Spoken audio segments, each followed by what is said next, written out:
Alright, now in today's video I'm going to be showing you how to actually be the player that women obsess over.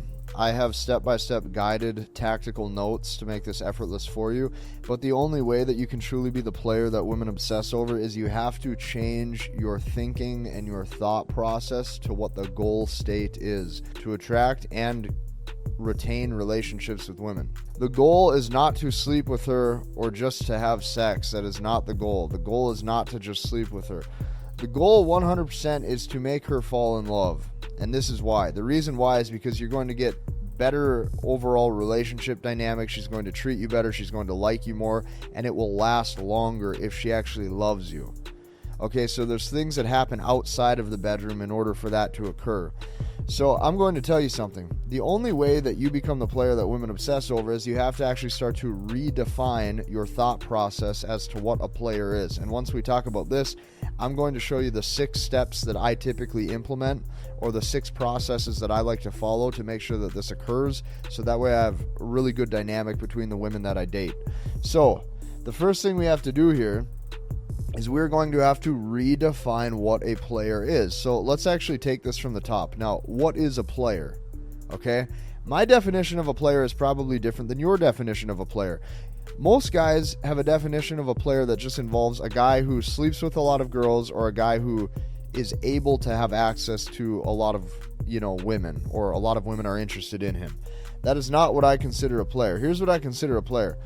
What a player is a guy who can convince women, or a specific woman, that he likes her, okay, while simultaneously getting her to reciprocate that interest without committing to her.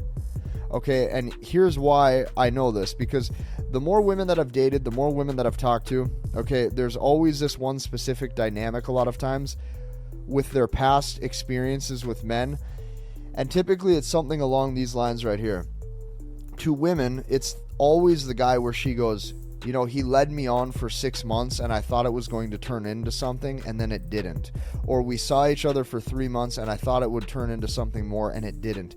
That right there is always the guy that they keep consistently thinking about. That is always the guy that they consistently want, is the one that got away. If you have the dynamic where you are the one that got away, that is always the dynamic where hypergamy is most satisfied, because she genuinely feels like you are the best that she can do in a dating situation. So without further ado, there's 6 steps to master this. I'm going to try to do this all in one take because it will just flow better, so stick with me.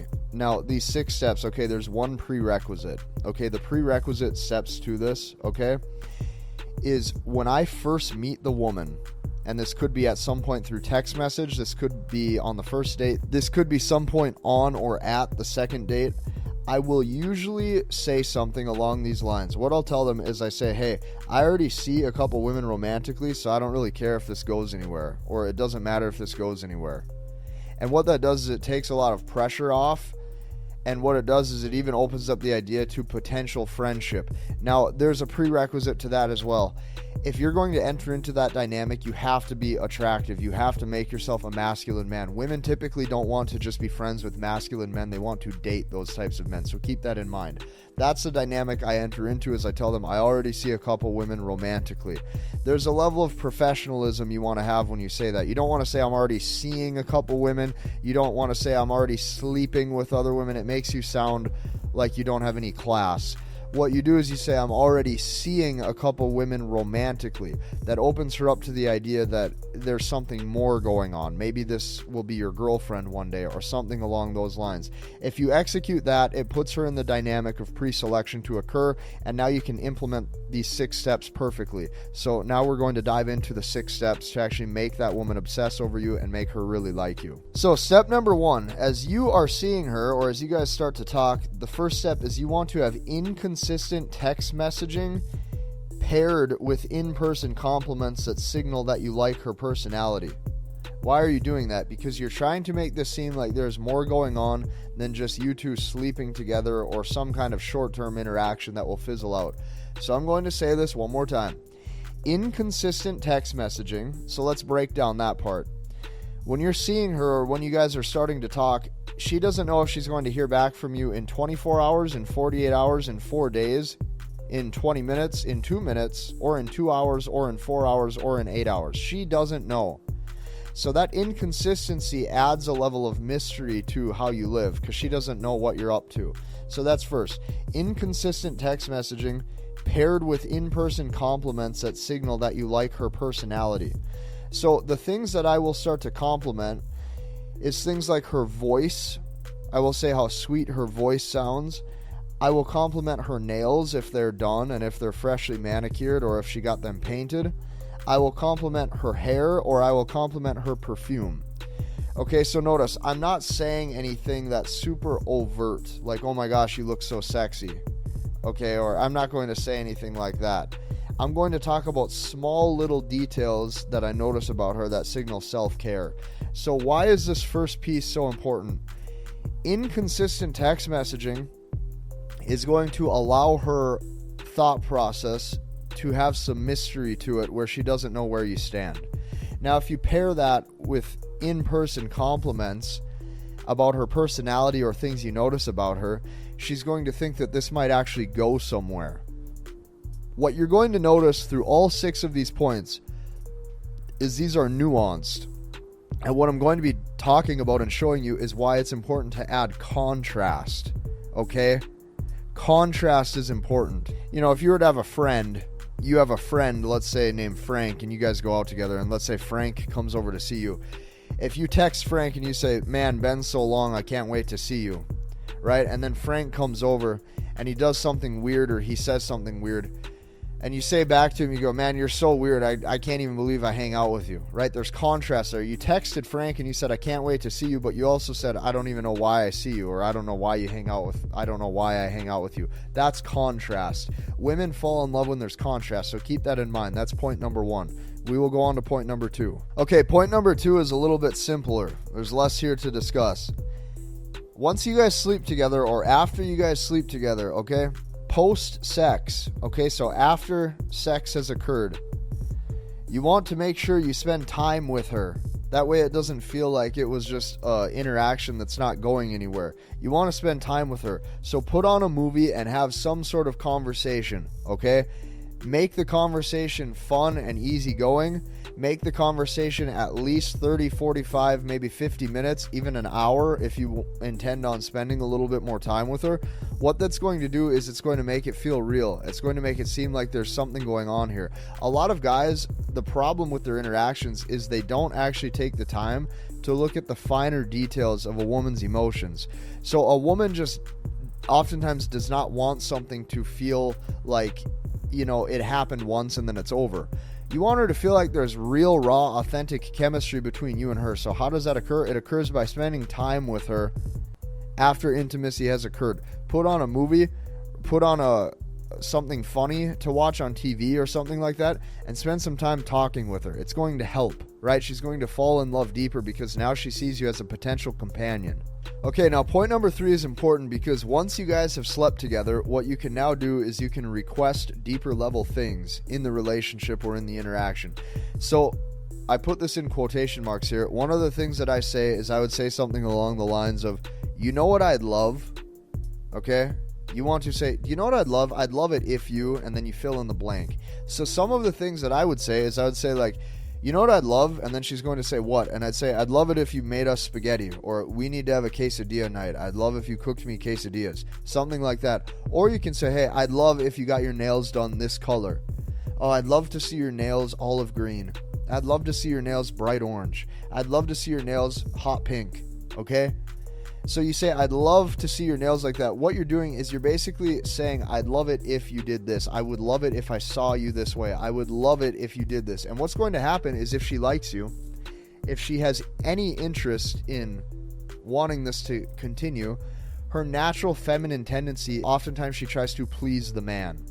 So how do you become pleased? You become pleased by speaking what you'd like to have done or what you would like to have happen. So I'd say, I'd love it if you cooked this. I'd love it if you made this. I'd love it if your nails were done this color. I'd love it if you curled your hair for our date night. You start to implement little things in ways that you would like to see her. She's going to assume that you like her. She's going to assume that this is going somewhere.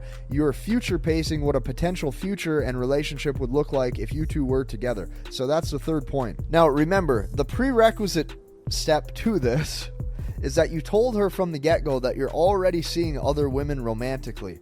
So now what happens here, okay? Eventually, if you keep seeing this woman, eventually she will say something along the lines of, you know, you'd have so much potential. I really see a future with you. You have so much potential as a boyfriend or as a husband. You have so much potential. Do you think you could ever see yourself with just one woman? This is what she's going to ask you. She's going to ask you if you are even open to the idea of a relationship. And what she's really hinting at is she's wondering if you're open to the idea of a relationship with her. Now, the way that you handle that is probably with truth. And the truth is that you probably are open to a relationship with the right woman. So what you tell her is, yes, I'd be open to that if things progressed to that level. So notice you answered the question indirectly. She doesn't know when that time will be. And what you're doing is you're allowing mystery to let time unfold for itself. Now, after step 3, you're going to run into the shift. Okay, what is the shift that starts to occur, or what is the shift that has to occur? The shift is this. The shift is after those 3 points, now you get her to start helping you with stuff. So you find ways that she can assist you in your life. Okay, and I'm going to show you ways that I do that. Okay, what you're actually looking for here is you are looking for deeper level investment, and that deeper level investment is only shown by her actually helping you with things day to day. What that means is that means an attachment has to actually be built. She has to be somewhat attached to you in some way, shape, or form where you're providing enough emotional stimulus where she does not want that to end. Very, very important. So this is where the shift has occurred. The shift occurs when now you're going to actually show things that you would like help with, and you're going to see if she's going to actually come into that world and help you. So point number 4, okay, what you're going to do is you're going to request that she helps you with things. So I will give you an example. You tell her, hey, work is really busy lately, or I've been super busy with work. I've been super busy, going to the gym or whatever. You're going to say, hey, can you swing by and help me meal prep? Or can you swing by and help me with laundry? Right? I really need laundry done, honey. I really need laundry done, baby. Can you please come help me? Here's why she'll probably say yes. She will feel like you two are growing. So what's going to happen is she's going to picture herself potentially like as a wife. And she's going to say to herself, what would life look like if there was a husband and wife dynamic? Well, I'm probably going to be involved in this man's life in deeper level things, and he's probably going to need me for things. So now what's going to happen is you're actually future pacing a relationship, okay?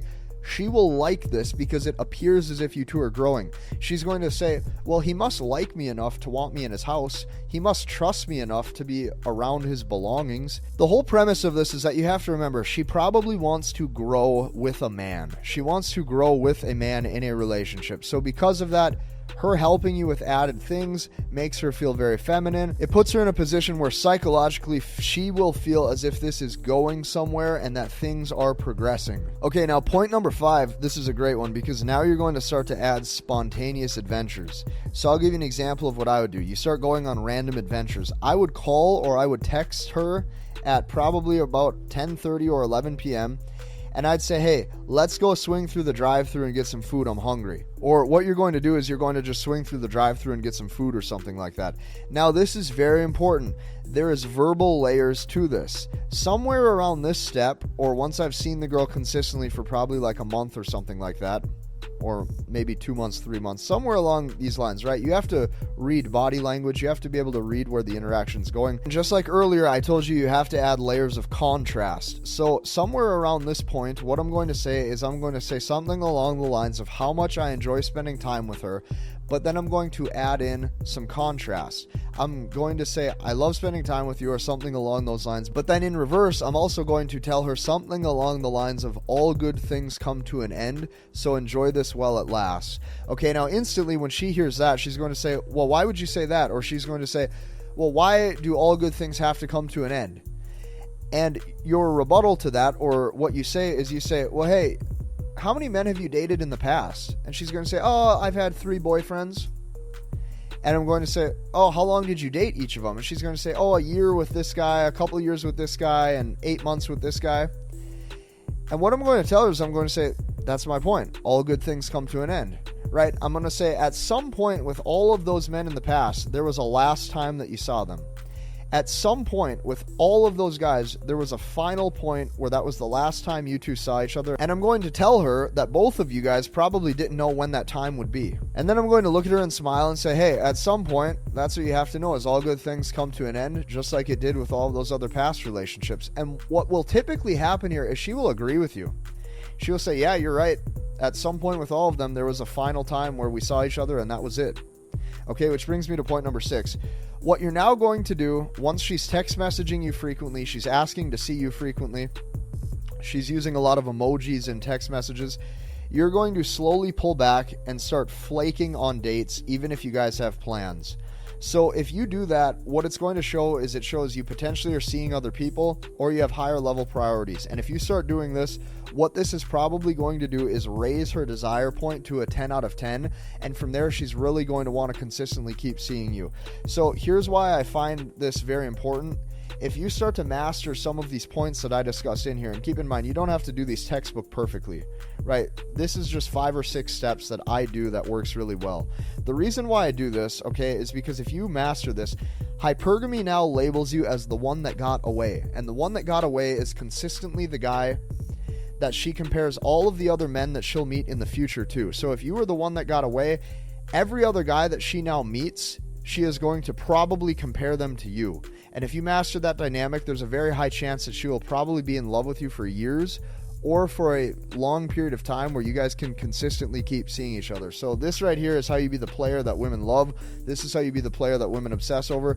And I'm going to tell you this. This is why I was able to bring over 550 guys together inside of our movement, inside of our community. Because what you can tell, okay, if you have been watching my videos for a period of time, you already know a few things. Number one, you know that I teach high-level concepts. Anybody who comes into this channel knows instantly that there is more here than meets the eye than just basic dating strategies. I am showing you layers to this, nuanced layers that have taken me years to accumulate, nuanced layers of relationships that have taken me so many years of ups and downs, trial and error, and dating so many women over the years to figure out what to do versus what not to do. So when I watch hundreds of guys come into this, we are building the strongest community that I have ever seen myself build. This is something that I am very proud to actually show you guys, and this is something that has taken me years to do, to actually master the language of women, not only for myself, but to be able to show that to men all across the globe. If you like this video, hit the like button, comment, and subscribe, and we'll see you in the next one.